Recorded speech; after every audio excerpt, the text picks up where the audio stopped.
भारत, चीन और रूस मिलकर तोड़ेंगे अमेरिका का घमंड। क्या ब्रिक्स बन गया है एंटी अमेरिका? अगले साल क्या खत्म होगा डॉलर का राज? भारत से रिश्ते मजबूत करने के पीछे क्या है अमेरिका की रणनीति? क्या चीन और अमेरिका चल रहे हैं एक ही राह पर? क्या चीन ब्रिक्स के सहारे बना रहा है सभी देशों को बेवकूफ? ऐसा क्या हुआ जो डॉलर बन रहा है वर्तमान में सबके लिए भारी? दोस्तों, वर्तमान में एक संगठन जिसने पूरी दुनिया में अमेरिका से लेकर ब्रिटेन तक में हल्ला काट रखा है, जो कि इस समय अगर किसी भी अंतर्राष्ट्रीय संस्था या संगठन को उसके सामने रखा जाए तो फीके ही नजर आते हैं। वो संगठन कोई और नहीं बल्कि ब्रिक्स है। दरअसल ब्रिक्स जब से बना है तब से ही वो नाटो के प्रतिद्वंदी और पश्चिमी देशों के विरुद्ध देखा गया था, और अंतर्राष्ट्रीय मीडिया और सोशल मीडिया ने इसकी छवि भी ऐसी बना दी कि यह संगठन तो पूरी तरह से अमेरिका के खिलाफ है और ये पश्चिमी देशों के विरुद्ध पूर्वी देशों का एक संगठन है।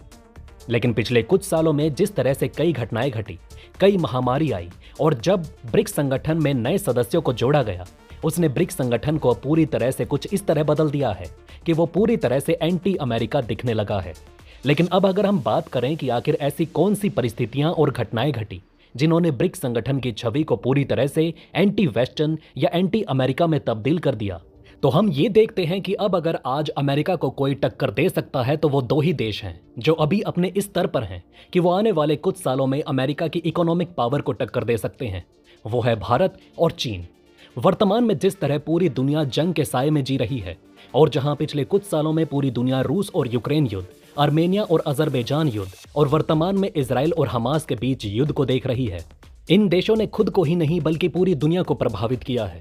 पिछले कुछ सालों में हुए इन युद्ध के कारण, जिनमें से अभी भी कुछ वर्तमान में चल रहे हैं, पूरी दुनिया में आर्थिक संकट, खाद्य वस्तुओं की कमी, क्रूड ऑयल के दामों में बढ़ोतरी देखी गई। और इन चीजों के साथ जब अमेरिकी डॉलर जुड़ जाता है, जो कि दुनिया में किसी भी व्यापार के लिए, किसी भी देश के लिए एक सबसे जरूरतमंद करेंसी है, जब ये जुड़ जाती है तब उसने कोविड महामारी के बाद से और इस युद्ध के समय के बीच में कई देशों का अकाउंट खाली कर दिया है।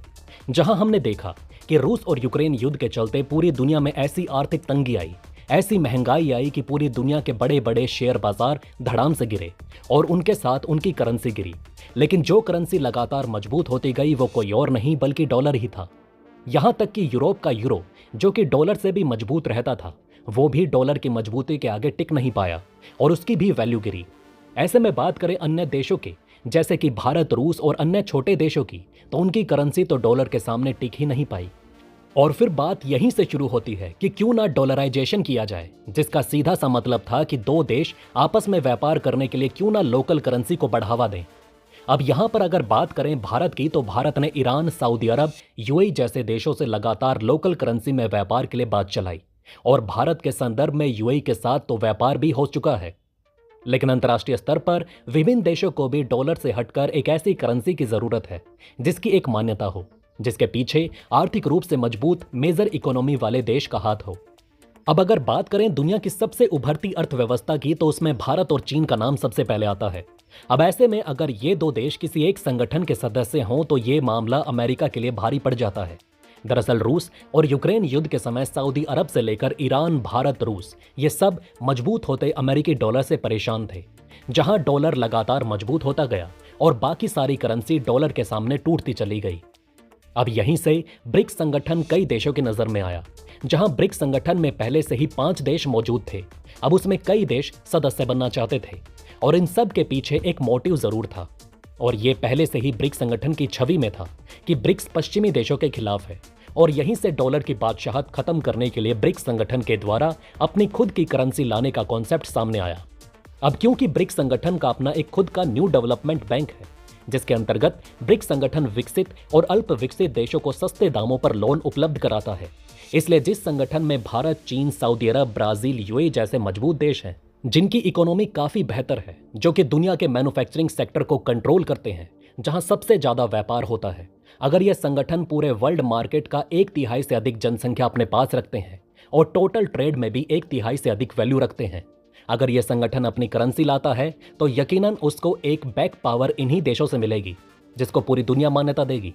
अब यहीं से अमेरिका के डॉलर की मुसीबत बढ़ने लग जाती है, क्योंकि अभी तक तो सिर्फ विचार चल रहा था, लेकिन अब कुछ युद्ध देखने के बाद और उसके पूरी दुनिया पर आर्थिक प्रभाव को देखने के बाद ब्रिक्स संगठन के सदस्य देश अब अपने कॉन्सेप्ट को ओरिजिनलिटी में बदलने की कोशिश कर रहे हैं।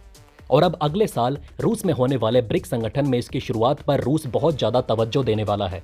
और ऐसा इसलिए क्योंकि यूक्रेन के साथ युद्ध के चक्कर में रूस पर अमेरिका ने काफी प्रतिबंध लगाए, जिसके बाद रूस ठीक से व्यापार भी नहीं कर पा रहा।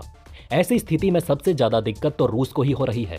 लेकिन चीन भी यहाँ ये मौका देख रहा है कि ये एकदम सही मौका है कि डॉलर जो लगभग एक सदी तक राज करता आया है, अब यही समय है जब करेंसी मार्केट में उसकी बादशाहत खत्म की जाए और चाइनीज करेंसी को दुनिया के मोस्ट पावरफुल करेंसी बनाया जाए।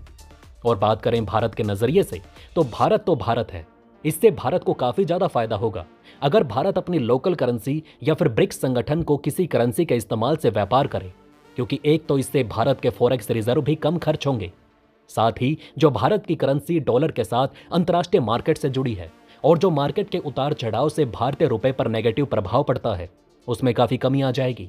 लेकिन अब अमेरिका जानता है कि रूस और चीन दोनों और ईरान और सऊदी अरब जैसे ब्रिक्स संगठन के सदस्य देश भी इस ब्रिक्स करेंसी के कॉन्सेप्ट के लिए तैयार हैं।